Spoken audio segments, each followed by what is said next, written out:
Thank you so much for joining me on the Sutherland Report. We're going to jump straight in.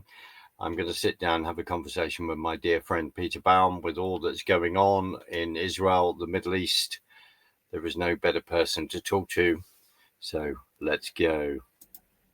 Peter, thank you, sir, for joining me. I know we only spoke a few days ago, but with all that's been going on over the last week, you and I need to have a sit down and go through all the news propaganda that's out there. So thank you so much for joining me, my friend. Pleasure, Mark. Over the weekend, and we're sitting down on a Monday morning. Over the weekend, we have seen, I think bluntly, such appalling propaganda from Hamas in the awful picture of dear, and I just need to get the name right, of Evyatar David, who was shown in just a dreadful position where it looks like he hasn't been eating properly for the days since the 7th of October 2023. Respectfully, he looks like as if he is in Belsen or Auschwitz, and we remember those appalling pictures after the Second World War. I don't think that is an exaggeration at all. And they released video of him digging, saying he's digging his own grave, or intimating that, within a tunnel, Peter. I'm sure, like me, it's not disbelief because of the evil that Hamas are, but what it is set against the fact that Starmer, our prime minister, or excuse of a prime minister, then saying if Israel doesn't stop the war in Gaza, we are then pushing for a two-state solution at the UN meeting in September. Have I got that right, my friend? And what are your thoughts? Yeah, you have got it right, Mark. And it's rather a paradox, is it not, that when you see real starvation, the mob in the streets will not protest. We could see this picture replicated every hour for the next 4 weeks with all the different hostages in the same condition. And I can assure you, Mark, there will be no outrage similar to the outrage that the pro-Palestinian side have on our streets and in our cities. Even the media will not be as damning of the Hamas side for this propaganda as they would be on supporting the propaganda coming out of Hamas without verification. And this is where we are at the moment, unfortunately. And it's an eye-opener to all of us who have spiritual, religious, let's say, beliefs, whether Christian or Jewish, as to what's currently going on in the world at the moment. It's quite shocking, but the fact that it's out there, I'm actually glad about, because it's been an eye-opener to all those who were, I guess, similar to those Jews living in Germany in the late 20s, early 30s. They could see it coming, but failed to address the issue in time, and we know what history tells us. The mob on the streets of our Western cities has been, well, it's been staggering to me. And it's not, let's face it, Mark, although it's anti-Israel and designed to be anti-Israel, the undercurrent, and it's not even an undercurrent anymore, is far more sinister than that. This is pure, raw Jew hatred. Yes. Leveraging up on the plight of the Palestinians. And really, I don't think the world actually cares about the plight of the Palestinians more than they do the demonization of the Jewish state of Israel and the Jewish people. I think that's the momentum behind these marches. I truly feel that. If that weren't the case, Mark, then surely all these people, these virtual signallers, would have been protesting about the genocide in Syria, for example, or the starvation that's going on in Sudan and the DRC and Rwanda. But there's been no such protests on our streets about true genocide and starvation. But the Palestinian issue has triggered the hidden anti-Semitism within the mob. You're absolutely right, and also we remember the awful atrocities that have been going on that are going on and have been going on in Nigeria. Sure. And as we are speaking on this Monday, we've just witnessed this protest march in Australia, which 90,000 fronted, I'll just say the name, by Julian Assange, which is rather disappointing, and shutting down a bridge there. And also pictures there there was one picture came out of a particular young individual burning the Australian flag. And I think you touched on what these other issues are. I think you are right. You're absolutely right, my friend, that people are waking up. This is expanding, even though a number of us, I don't say this lightly, have known about this. Peter, where are we going to go now? Because, and the last time we spoke, understandably, we said we're just in this propaganda war that we are losing. However, with what you've just said in regard to these awful pictures that have come out of Hamas, then via Hamas, where are we going now? And looking at what's happening in September, look at the awful comments from Starmer, Macron, now Carney, and then we're waiting for Australia, Albanese, to say the same thing. They're all left wing, they're all progressives, if people haven't worked that out, and they all have the same mindset. What direction are we going in here, Peter? Okay, this is a great question, Mark, and I don't know. I don't have the answers, but I've got a view as to what I think's happening and where we're going. Now, if we just go back to pre-October the 7th, Iran and her proxies were in a very strong position militarily. Of that, there's no doubt. Hezbollah were continuing to fire rockets into Israel, as were Hamas into Gaza. The Houthis were not quite on the scene then, but the rhetoric from Iran, with their nuclear capabilities, was life-threatening to Israel. And then, for whatever reason, strategically a bad reason, in my opinion, Iran gave the go-ahead for Iran to commit the atrocities, for Hamas to commit the atrocities on October the 7th. So fast forward to where we are now, and Iran's military might has been absolutely shattered, as has Hezbollah, as has Hamas. Militarily, there is no doubt that Israel is victorious, but at a huge cost to her people. We know that, but she has completely diluted the years and of financial and weaponization of Iran and her proxies. Just think of the capital invested, Mark, by Iran over the last 30 years that went into her proxies, that in the space of 18 months has been absolutely annihilated.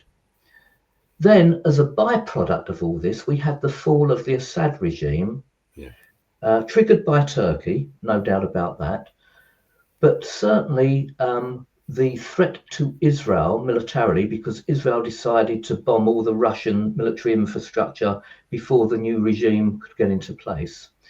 So from a military point of view, the threat to Israel now has been diluted by let's say 90%.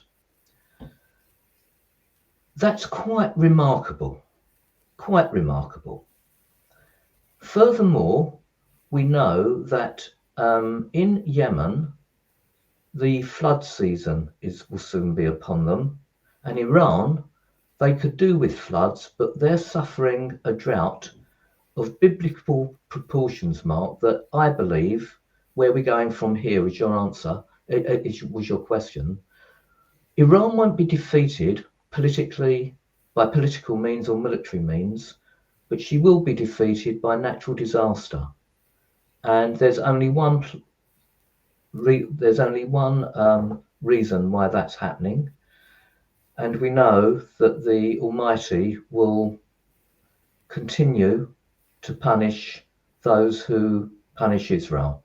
So I think the threat to Israel militarily has been one that if they'd have thought 2 years ago that they were going to be in this position now, I think they would have taken that. But as I've said, a huge cost to Israeli society. Now, there's another war that Israel has been facing and has been losing, and that's a propaganda war. For those of us who support Israel and Zionism, we have known for decades that this has been the case, and Israel have not addressed the issue. If they've tried to address the issue, they failed. That propaganda war, with the right people and with the right program and with the right influencers, I think can be changed. There are many of us in social media who are fighting that cause with some degree of success, but we are overwhelmed by the weight of anti-Semitism out there. Of that, there's no doubt. There was one statistic that I read just last week which gave me some hope. There is a news channel in the UK that our overseas viewers may not be aware of, called GB News, which is not anti-Israel, as the other channels such as the BBC, Sky, ITV and Channel 4 are. The BBC is by far the most well-watched news programme in the UK and globally, probably. I think it is globally.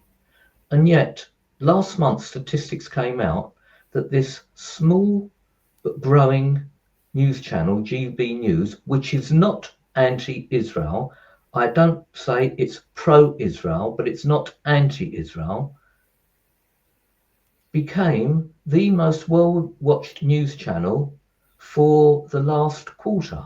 That is quite remarkable. Absolutely incredible.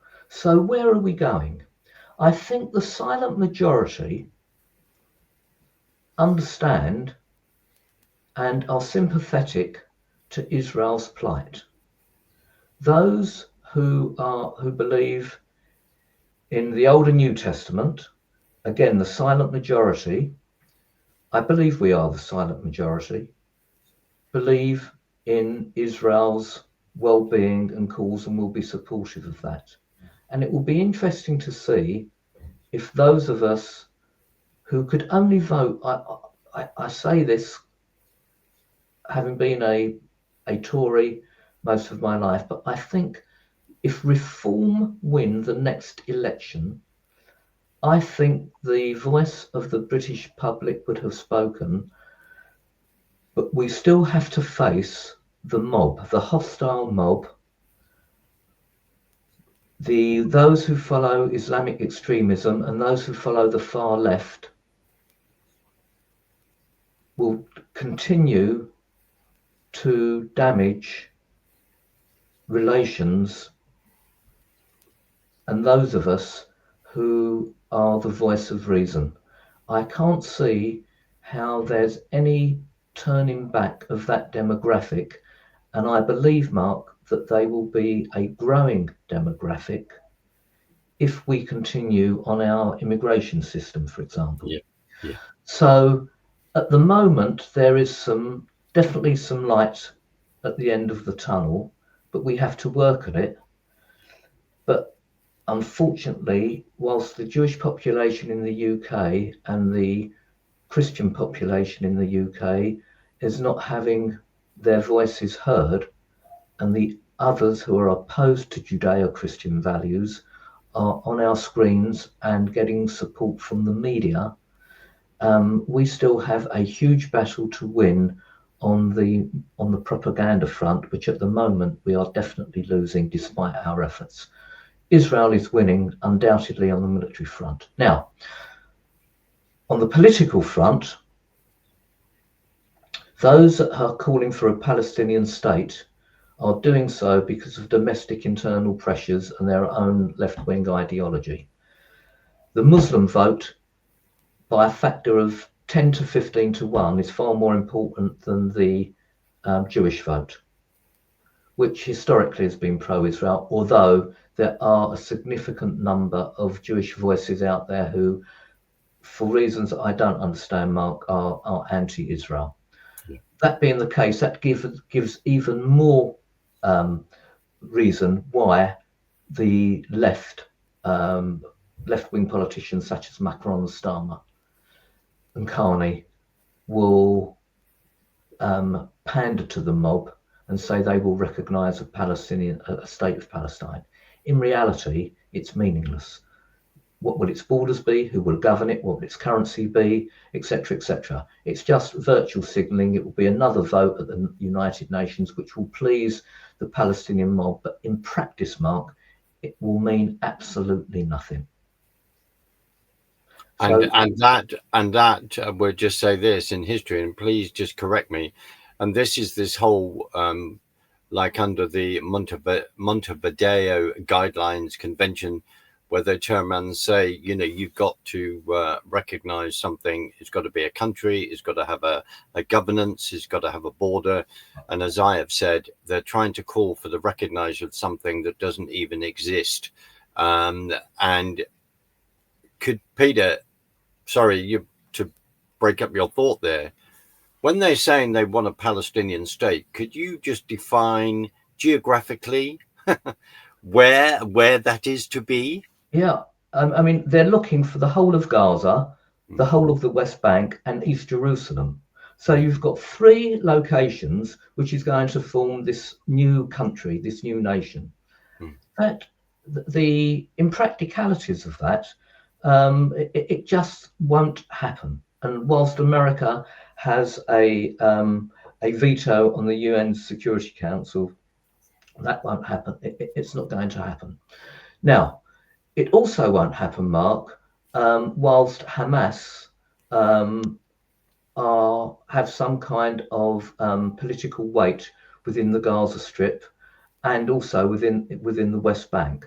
Of that, even the Arab nations have made clear. So Hamas is under pressure politically, and this will bring into conflict Iran, who we believe is on a spiraling downward trajectory politically and militarily, as are her proxies, but nevertheless, they still have a battle to fight. Now, whilst Iran, and this is, I guess, another of the paradoxes of this conflict, Mark, whilst Iran supports Hamas and Hezbollah and the Houthis, the likelihood of a Palestinian state in practice being ratified is unlikely. I would say impossible. So politically, you can see why some elements within Israeli society want to keep Hamas, if not militarily alive, certainly, but politically alive. It could be just another buffer to stop those calling for, or for those that will finally endorse a Palestinian state. Calling for a Palestinian state and recognition of it, as I said, Mark, is absolutely meaningless. There have been numerous countries in the world that have done that previously. I think, over 60 or 70 countries recognize the state of Palestine. So what? And you and I could sit here, quite rightly, we could discuss how that phrase came about from Yasser Arafat and pushed by the Soviet Union and a load of other training. But the problem is, as you've said, in this propaganda war, we can sit here. You and I need a whole day to discuss this, and you very much are an expert on that. I'm sorry, Mark. I'm frankly amazed because I've been invited to several meetings at the Israeli embassy about this very subject, and yet, whilst they recognise it, they don't seem to have been doing anything in practice to turn back the tide. They don't. There are organisations out there exposing the propaganda and the lies, such as Camera, UK Lawyers for Israel, and other similar organisations. But the Israeli government themselves needs to have a channel to, if not challenge the likes of Al Jazeera, definitely to be up there with it. I mean, they've got I24 News and TBN News, and 2CTV is remarkable. All these YouTube channels and the like, but they need to be on mainstream as well. And I'm just staggered that no Israeli or pro-Israeli entrepreneurs have determined that that's what's necessary. There is sorry to interrupt. There is the Jews News Syndicate, which is excellent. Which politically, I would say, if we were going to go for left and right, is definitely conservative. Is definitely on the conservative wing, and is excellent. And the editor in chief is Jonathan Tobin, who is based in New York. And then I highly recommend, I will put links in. I highly recommend people look that up, particularly a contact of mine, Danny Seaman's show, Straight Up, and many others, which are outstanding. But I hear you. I'm rather interested in that. I hear you very, very loudly, because of course we're turning around saying, as we do, we're trying to contribute to this in our own way. We would easily contribute to that. One of the reasons we went to Israel and Jordan in May, and that's going to roll out, is to help to participate in this. Funnily enough, sorry, Mark. Funnily enough, this coming weekend, I've been invited to an event called the New Media Conference, hosted by our good Iranian friend on 2CTV. Now, 2CTV, I just went on to their YouTube channel before I spoke to you. They've now got 1,157,000 subscribers, which is remarkable. 6 months ago, they had less than 500,000. GB News, as I've said, have become the most well-watched news program. So there's definitely a market for those of us on the right side of the fence. And that encourages me. Unfortunately, when it comes to numbers demonstrating on our streets, we are overwhelmed. When it comes to challenging the anti-Jewish state rhetoric on mainstream media TV, we are overwhelmed. But underneath that, I think we're winning the battle. So it'd be interesting to speak to you again after I've attended the New Media Conference, which is, as I say, happening Saturday, to see what the feelings are. I'm representing Weekly Blitz, the non-militant Islamic magazine for whom I'm foreign editor. And I think there will be scores of similar type journalists, editors, political researchers there who represent publications and podcasts to what I'm doing and to what you're doing here so well on the Sutherland Report. No, Peter, I hear you. And with these whole, what are your views on this, which is this whole concern about the the online bill that they've brought in, as they're concerned that people are watching stuff on YouTube that they should not be Yeah, watching. I think they're going to shoot themselves in the foot on this one, Mark, because if Right. it's seen that those of us who are making comments, let's say take opposing immigration, for example, Yeah. Yeah. if we're the people, or if those are the people that are going to be targeted, then this is going to cause outrage, and I think it will be very difficult to implement legally. But we do, at the moment, we do have a system of two-tier policing, that, as we've seen in this country. Hmm. Now, how far this will go and how popular it will be, because there must be a reverse to this, whereby if you're making racially charged comments about Jews or Zionists or the Jewish state of Israel, that's got to be the quid pro quo. I can't believe that it's going to be all one-sided, as some of the sentencing for those anti-immigration protesters have been, compared to the pro-Palestinian protesters. I'll give you an example, Mark. Apparently, the Met Police didn't have sufficient legal authority to charge those pro-Palestinian protesters going around London in cars, shouting out "Death to Jews." Yeah. That was, to any reasonably minded, morally decent person, that's just absurd. And yet they charge a lady like Lucy Connolly, who made some nasty comments on social media, retracted them, apologised, and they gave her nearly 3 years in prison. There is an imbalance here, and I think reasonably minded people are seeing this.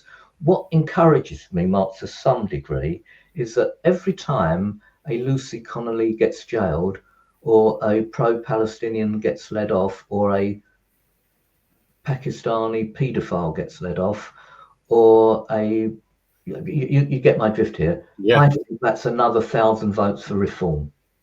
That's my simplistic logic in all this. Every time, because British society, the white working class, the underprivileged, as we've seen with these protests outside hotels nationally recently, are fed up with how the Labour government is going, and how the immigrant mob and their supporters are winning the propaganda war. So again, I think it's a silent majority. Those who subscribe to 2CTV, those who watch GB News, those who are voting for reform councillors, I think when it comes to the general election, will be the winners, despite the fact that Starmer believes by giving the vote to 18-year-olds is going to be his gotcha ticket, because there are many in that demographic that will certainly not be voting Labour. When I was at school and the Vietnam War was in full throw, and the peace and love movement, then yes, I think he would have won his case. But now there are too many white working class kids out there that have seen how they have been ignored and sidelined for others that Starmer is appealing to. I think the other thing I'd like to address in regard to that, let's just say it, that it's the Conservative Party that brought in the non-hate crime nonsense that's gone on, and also within this the online speech, they started that ball rolling as well. And as we've said, we've asked them to stop the immigration madness that's gone on. And as it's then being revealed under Boris Johnson, legal and illegal, well, mainly legal, just escalated. I just want to put that out there, because it's understanding that, yeah, we've just got two cheeks of the or two wings of the same bird. We need to say that it's the uni party, and it's breaking that whole. I'm not being cynical here, but the other thing is that I just sense that certain people that are in power now, maybe they don't want to have another election. They would just rather have a diktat and get rid of the election, because democracy is terrible. All these citizens of various countries, we can't continue to give them the vote. I'm not being cynical. You and I are looking at history that seems to be reminding us of the Soviet Union, reminding us of East Germany, how people would spy on each other, etc. We look at how many cameras that we actually have on the streets of this country that I think is comparable to what China has. I agree with you. I think a lot of people are waking up to this, and the other thing is, Peter, it's now the Daily Skeptic, which is brilliant, has now revealed that that a number of over 60s are being reported to prevent because they like the dam busters. This is the kind of lunacy that we have reached, and we see the programming within they used to call them universities. I call them Marxist training camps. And I can speak from experience, especially in education. This is where we are at, and I am in full agreement, because people have got to wake up to this. And yes, it's very, very difficult. It's very, very difficult to realize and say, are you saying to me that the political system is against us? And particularly, as you've said, within the white working class of this country, who are the backbone of this country and have been for centuries, and have been asked to fight in various wars, particularly in the 20th century, then maybe not understanding the political machinations and geopolitical machinations that were going on. Sorry, I've just said a lot. But no, Peter, carry on. This is you said it's valid. This is where we are at, and we are under no circumstances whatsoever advocating violence, but we are advocating the fact that we have a right to protest. And we've seen that the police are now using section 42 in regard to what's been happening in Canary Wharf, and saying, well, you can't come and protest here for a month, etc. People are really, really waking up. The Overton window has moved, and the Overton window has moved because of people like let's just give him because it's down to him, which is dear Tommy Robinson, and what Tommy has been talking about for years and years and years, and the lawfare against him, and the atmosphere that has been created in this country in the past, which says, well, if you discuss things, then you are a racist, you're a far right, whatever. And just say that this is what Tommy has raised and raised and raised. And at this point, I would say to people, please keep him in your prayers, keep our country in your prayers, keep many people that are speaking out in your prayers, because I don't think I'm exaggerating here, that we are at war with an ideology that we profoundly disagree with. And as you touched on earlier, you see what's happened in Lebanon. We see what's happened in Iran, the civil war in 1975, and of course what's happened in Iran, and in regard to Iran leading up to 1979, where the joining of Marxist left-wing ideology with Islamism, of jihadism. So yeah, this is where we are at, Peter. Absolutely, Mark. Just before we wind up, an organisation that's been doing remarkable work supporting those, who've been impacted by these ridiculous new laws that have come in, is Lord Toby Young of the Free Speech Union. He is going to be, I believe, the guest speaker at the New Media Conference event on Saturday. And I would not be surprised, Mark, because I've already had an indication of this, that there will be huge protests by those calling us right wing, fascists, etc., outside the conference venue on Saturday. But the Free Speech Union has probably been the most prominent organisation in helping to literally defend the Judeo-Christian values that you and I so dearly cherish.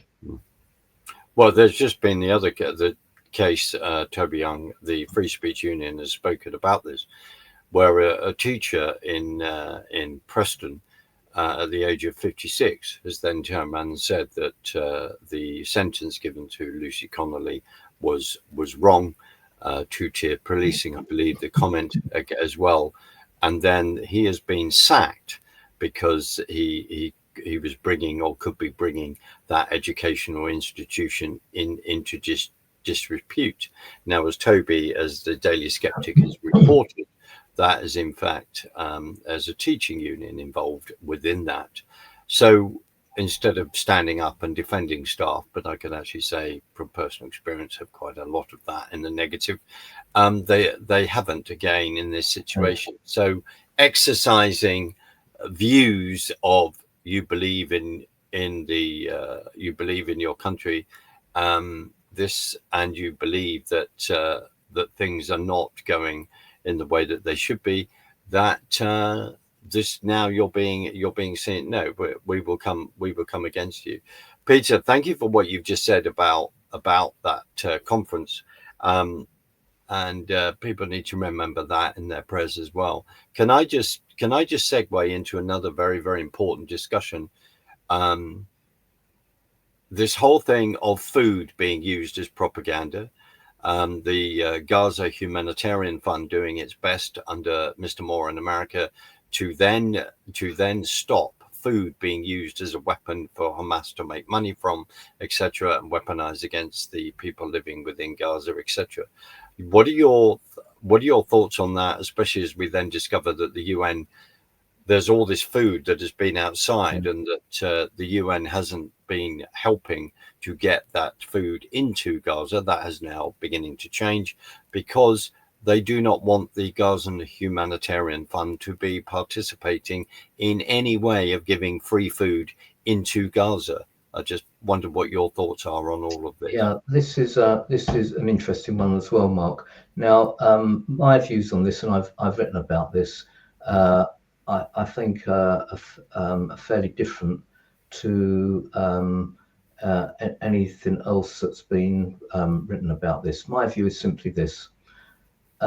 I believe that the Trump administration and the Netanyahu government have decided to destroy the business model of those organizations formerly responsible for administering aid to the Palestinians. This has been a financial gravy train that for decades has enriched not only the Palestinian leaders, whether Hamas or the PLO, to the tune of, Mark, and hear me out this, $24 billion to $35 billion housed in Qatari, Turkish, French and Swiss banks. Supporting that have been the hierarchy of those responsible for UNRWA, who have become multi-millionaires because of the amount of money donated by countries into the coffers of the Palestinians, who, more than any other demographic, have received more money per head than any other refugee globally. I think a Palestinian receives 35 times more money than a Palestinian refugee receives 35 times the amount of money than a Sudanese refugee. This gravy train has taken money from poor people in rich countries and given it to rich people in poor countries. The business model has to be destroyed. And I think that's what's motivating the substitution of UNRWA, who will definitely not be as a powerful force when all this conflict is over as it was. And I think other organizations, such as those established by the US and Israel, will take over. This is what's driving the process, nothing else. Now, it's clear that UNRWA can see its business model falling apart. Some countries, such as Switzerland, have stopped giving it money completely, as has the US. It's no coincidence that when the US stopped funding UNRWA some months ago, Hamas operatives were not being paid. And we in the UK are still funding UNRWA at this. We are indeed. When you connect those dots, you can see how morally and financially corrupt UNRWA has been.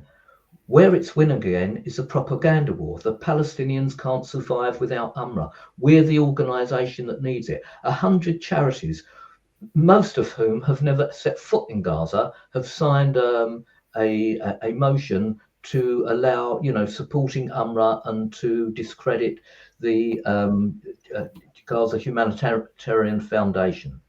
No, that foundation must continue to do its job. It will continue to get support, and UNRWA must be continued to be exposed for the morally corrupt organisation she is, and that others are as well, such as Amnesty International. On that front, from where we were, let's say 2 years ago, to where we are now, again, we're gradually winning that war. There's no doubt about it, because otherwise the GHF would not have been established, and UNRWA would have just been able to get on with achieving its financial objectives and supporting Hamas. So on that front, I think we're gradually climbing that ladder, and UNRWA stock is actually going down. But there's still a long, long way to go. And whilst President Trump is in power, I can continue to see that discrepancy, that delineation between GHF, which I think will continue to grow, and UNRWA stock, which will continue to decline. So on that front, although, again, from a propaganda point of view, UNRWA's stock is still quite high, it's not as high as it was a couple of years ago, in fact, quite a deal lower. But I do believe what's driving it is the destruction of the business model. I think Trump understands that that gravy train has finally come to an end. I hear you, and my caution would be to President Trump or any politician that if you start having any discussion about dividing the land, then that immediately needs to be stopped, because there are spiritual consequences that you do not want to even deal with. And this is, this is where we're at. This is what we are dealing with. Just quickly going back to when you were saying, when I asked you about where would the Palestinian so-called state be, and you said, well, we're looking at Gaza, and then, as you and I would say, Judea and Samaria, they call it the West Bank. Geographically, there is a huge gap between Gaza and those other areas. And also, when they say they want a separate state, haven't we just tried that in Gaza, and then look at what they've done to that, which has become this rocket launcher pad? Exactly. So, yeah. Exactly so. The only similarity in history that I can think of, Mark, is when Pakistan was divided into East and West Pakistan, which eventually became two countries. So what's the political process deciding? Oh, there'd be an East and West Palestine. Now, this ain't going to happen until Hamas is militarily and politically out the picture, and there's still a long way to go. But what I think, going back to what I was talking about previously, and perhaps just to wrap up, what I was talking about is Iran's destruction by natural causes, or by, as you and I would believe in, a greater being, will actually be the end of those proxies seeking the destruction of the Jewish state. I hear you. And historically, on the last note, that there is already a state for the Gazan people to go to that historically was Transjordan, that became Jordan. Exactly. And this is this constant thing in history. Peter, I just want to I just thank you for sitting down with me for a good, amazing catch up as always, and to discuss some really, really important issues, my friend. And I'm going to play us out, and just stay with me on the other side. And I will catch up with you soon. And Sure. Wishing you every blessing for Thanks, this Mark. conference. And keep up the good work. Keep writing. Your work is exceptional. And I will speak to you soon. Thank you for joining us for a very, very important discussion where we're just trying to get the information out there. So thank you very much indeed, Thanks, everyone. Mark. See you soon.